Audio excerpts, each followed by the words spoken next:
Hello guys, and welcome back to another episode of KSP Wayfinders. Sorry I didn't upload last week, I've just been very busy, but thankfully my schedule's been a little bit more free.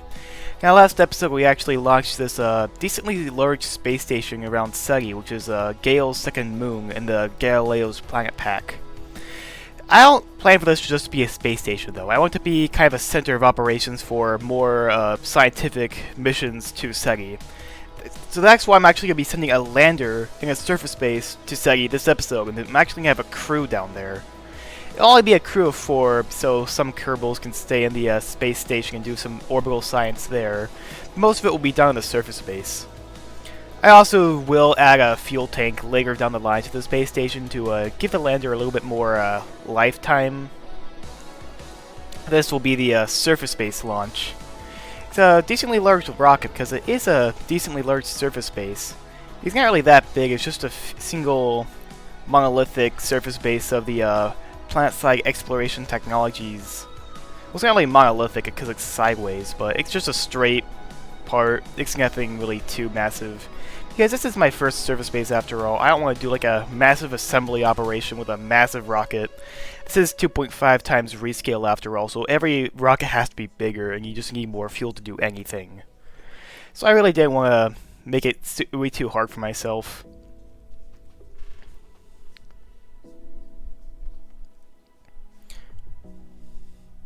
MechJeb for some reason wasn't really giving me the encounter I wanted, so I had to do it manually.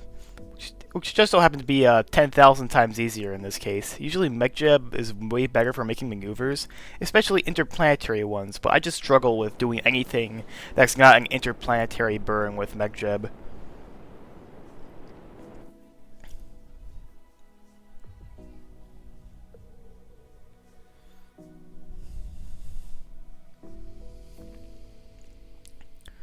Like always, a minor course correction burn is required to actually get on the trajectory we want.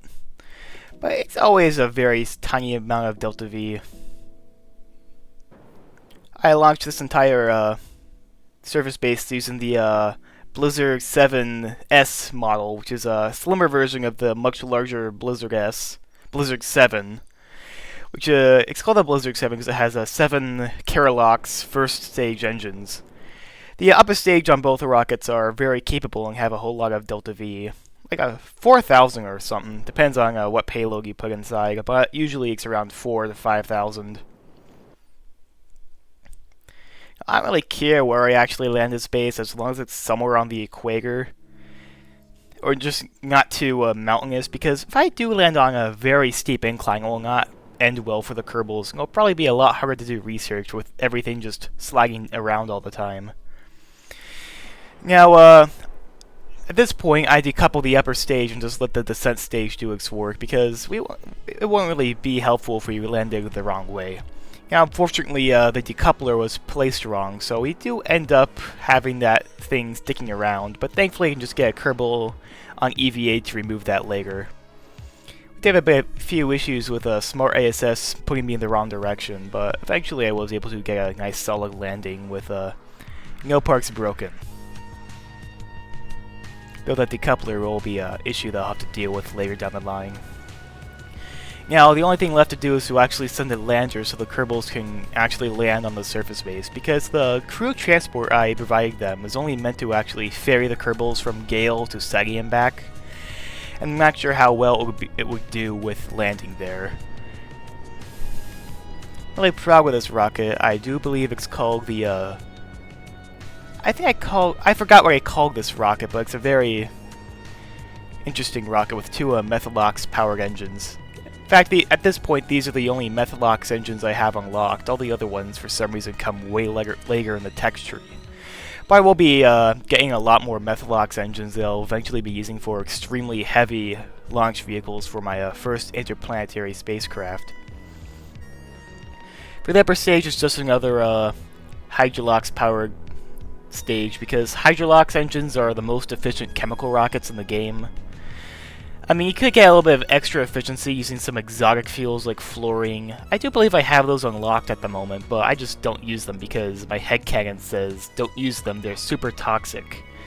And I could use them, but I just decided not to. Speaking of exotic fuels offered by the Chemical Technologies mod, another satellite mod dropped for Chemical Technologies called a Chemical Tech Tree, which basically integrates chemical technologies into the tech tree. So instead of being bundled with the same tech node as the heaviest antimatter tanks, you actually have to go to find a separate tech node to unlock the most exotic fuels. Which I believe is a great idea because I just really don't like having some chemically exotic fuels in the same node as antimatter is in the community tech tree. Because once you unlock all that tech, exotic chemicals are just completely obsolete at that point. I also think it provides a nice challenge to make some of the exotics a little bit harder to obtain in some circumstances.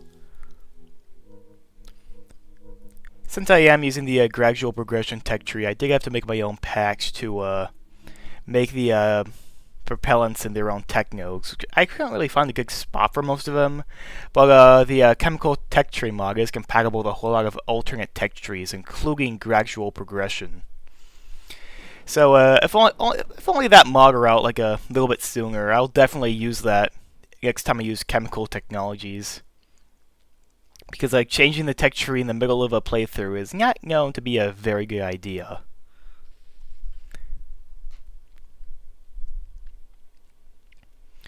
Now, so all that's left for me to do is to rendezvous this lander with a space station, and it's really annoying when I run out of communications range on an unmanned spacecraft, because you can't make maneuver nodes, or delete them either. I should probably invest in some sort of relay network. I usually never bother making any kind of relay network, because I never really run into the issue of running out of communications range often. On 2.5 times scale, it becomes a bit more of an issue, but because of all the probes I launched previously having relay capabilities, I kind of have a de facto relay network of my own that really helps out with deep space missions. Fortunately, when we get closer to the space station, I get a very serious B9 part switch error. I do believe this is caused by me updating chemical technologies, which the latest version makes the Kerbal's EVA backpacks use nitrogen instead of EVA propellant. And that just kind of made the game freak out. Unfortunately, this did cause a couple other issues down the end, but I'm not going to spoil the episode just yet.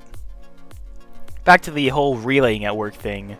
I'm not going to bother making a relay network, because I kind of already have a deep space network with all the probes I've launched. Because some of them are actually have a whole lot of communications range, because I did give them a whole lot of the near future exploration dish reflectors, which offer a whole lot of communications range, especially the higher tech ones. I do have to change the inclination of this lander to match the inclination of the surface base. I probably should have taken into account the entire inclination of the space station when deciding where to land this surface base, but this lander is somewhat overbuilt, so I really couldn't care less.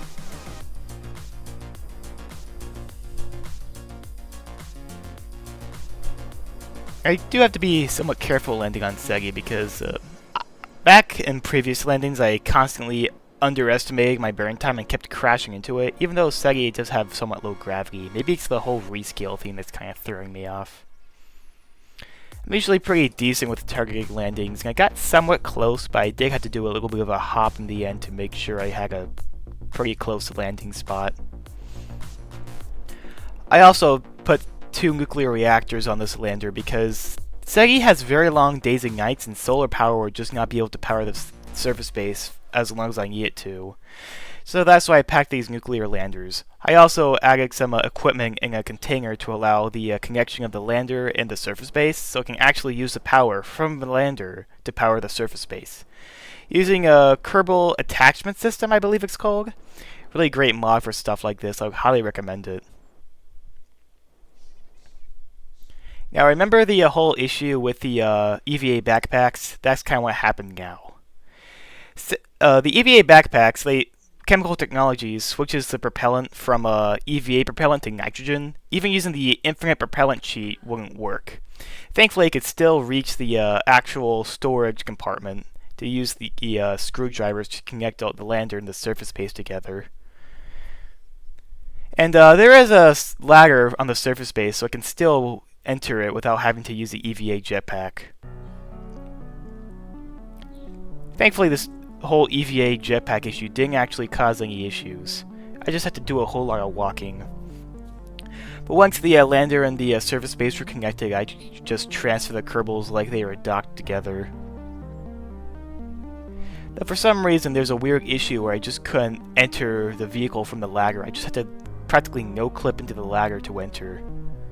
I also removed the decoupler.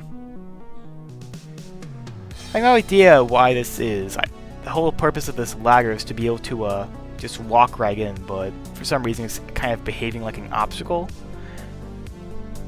Thankfully, after a whole lot of time just painstakingly going face first into the door, I was able to actually get in and then transfer the Kerbals over.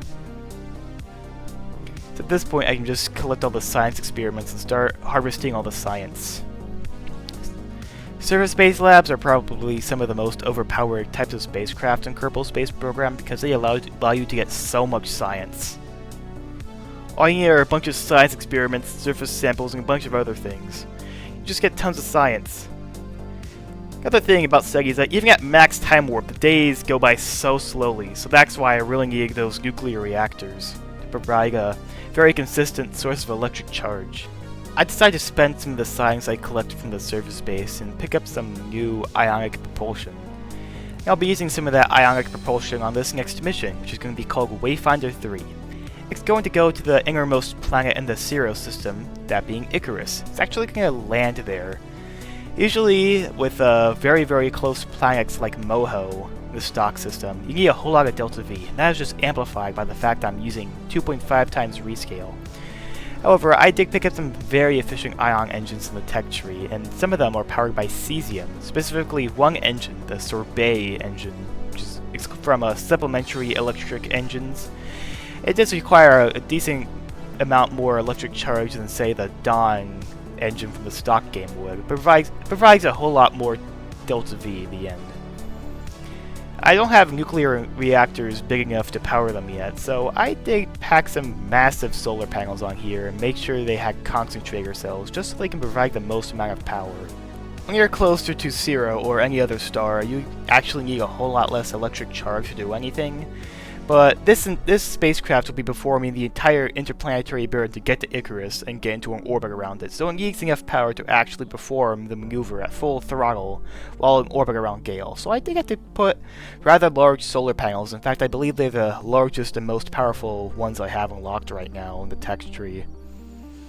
They're not too heavy, but solar panels these big do cut into your Delta V quite a bit. If I were to do a more optimized version of this mission, I'd probably use chemical rockets to start a whole lot of the burn, and then when I'm closer to the sun, I'll use the smaller and lighter solar panels to be able to power the ion engines to perform the rest of the burn. But I just wanted to get this done immediately, so I just decided to just do it in one whole burn. Now, MechJeb did give me a maneuver for this, but it wasn't really working so well, so I had to do it somewhat manually here. Another thing I should mention is, if you have very low TWR, you need to have a really high orbit, because if you burn with a low TWR, you might end up going on a trajectory that enters the atmosphere of the planet you're orbiting. So it's a good idea to either just keep burning prograde, do a spiral burn, or split your burn into multiple parts. Now, a whole lot of the burn was performed with some of the chemical rockets. Now the rest of them will be performed with the ionic engines. And even with all these solar panels, I still have to only perform at like 90% throttle because these still use a whole lot of electric charge. Thankfully, when I'm closer to Ciro, this won't be as much of an issue. Now at this point, I'm performing the majority of the burn to actually get to Icarus, and I eventually decided to bite the bullet and get persistent thrust because I just cannot perform a 2-hour burn with physics warp. For some stupid reason, it keeps kicking me out of time warp saying, "Uh-oh, you ran out of propellant." This is probably because electric charge works very poorly in time warp. It just keeps thinking you're running out of it. Which is the whole reason I disabled boil off in this save in all of my Kerbal Space Program saves, because they keep running out of electric charge even though I have a plentiful supply, just because of time warp being very buggy. and it just keeps draining my propellant. It's the most annoying thing. So from now on, whenever I'm using plasma engines, which will actually be a lot in this series, I will be using the infinite electricity cheat just so persistent thrust actually works. But I will still be providing an ample amount of electric charge just so it can work outside of time warp and actually work anywhere in the game. I'm just using this cheat because persistent thrust has to be like that. Last time we visited Icarus, our relative velocity was incredibly fast. We just flung right by that tiny little planet. So a whole lot of delta V will be required to actually obtain an orbit. And my TWR isn't exactly looking the greatest right now. It's very, very low. However, I do believe I'll be able to actually perform this maneuver and obtain an orbit around Icarus, and then perform this little landing. There is a separate lander engine, but I will be using the plasma stage for a little bit of the descent, just because I want to make the most of it.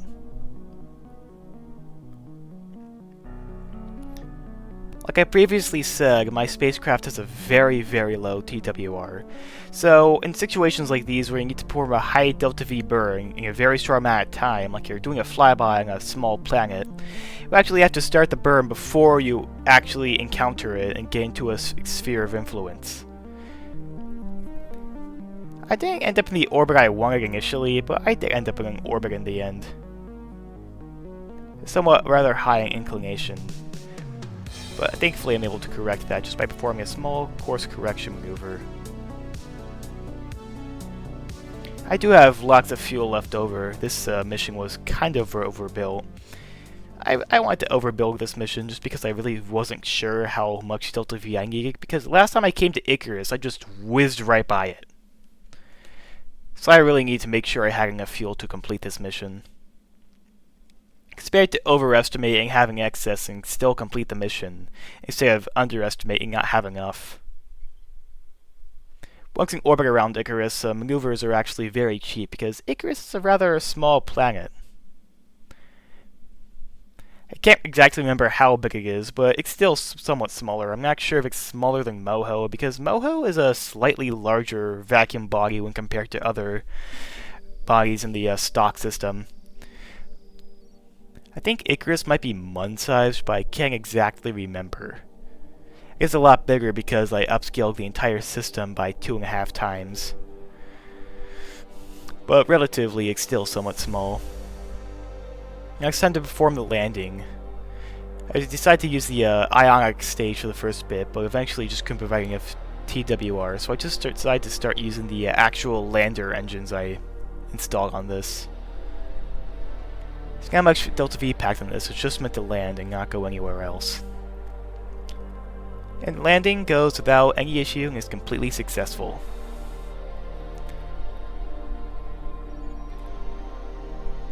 Now, this close to zero, with these little bit of solar panels, you'd think we had enough electric charge to actually transmit all the science, but no. Because for some reason, despite the sun just being right there in the sky, the solar panels just think there's nothing there. They pretend they're in complete darkness, even though they're absolutely not. So I turn on electric charge because the sun is right there. I should be getting electricity, but for some reason I'm not. I have no idea what's causing this issue. Eventually I just time warp a little bit and it does start providing some electricity. Although the science I've gotten, I unlock some more plasma engines. And I also check out some space station parks and pick some of those up. Because the interplanetary vehicle I'm making, it will be a rather large one with a pretty high crew count. So I want to make sure I have all the parts needed to make a rather large and comfy interplanetary vehicle. Now, we kind of ran out of science to do on the surface base, so I guess it's time to send the crew home. This will only be one crew rotation because the next one I'll send some more science experiments and we'll be able to get some more science. But after that, this surface base will kind of be all used up and I don't think it'll really have a use for us anymore. But I'll still send one more crew, but after that I believe I'm going to decommission this base and the Ceti Gateway as a whole. Didn't really have that long of a life, but I mean I did use it a couple of times, maybe I'll pick it up later. though this voiceover is being made a couple of months after the footage was recorded, so I can't verify after the second crew rotation I didn't touch the space station again.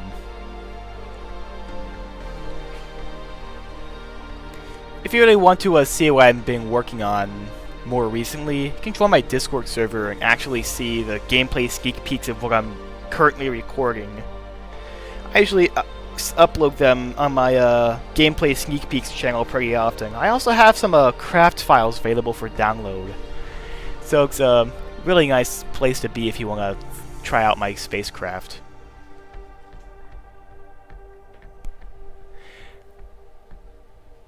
Once again, approaching the space station gives me a benign particle error, but it's a harmless error that's only visual, unless you consider the Kerbals not being able to use EVA jetpacks harmless. I won't be doing any EVAs with the space station until I send the next crew rotation, so it won't be an issue. And sending another crew with updated EVA backpacks to use the correct fuel won't be giving me those errors anymore.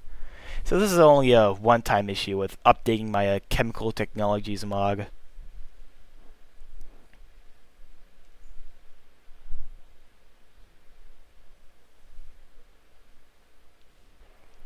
I decided not to use the lazy method of docking. I just decided to use the RCS blisters on this lander to do the job. I really like how maneuverable this lander is. Unfortunately, that will be the end of this episode. I hope you guys enjoyed watching it, and I'll see you all in the next one.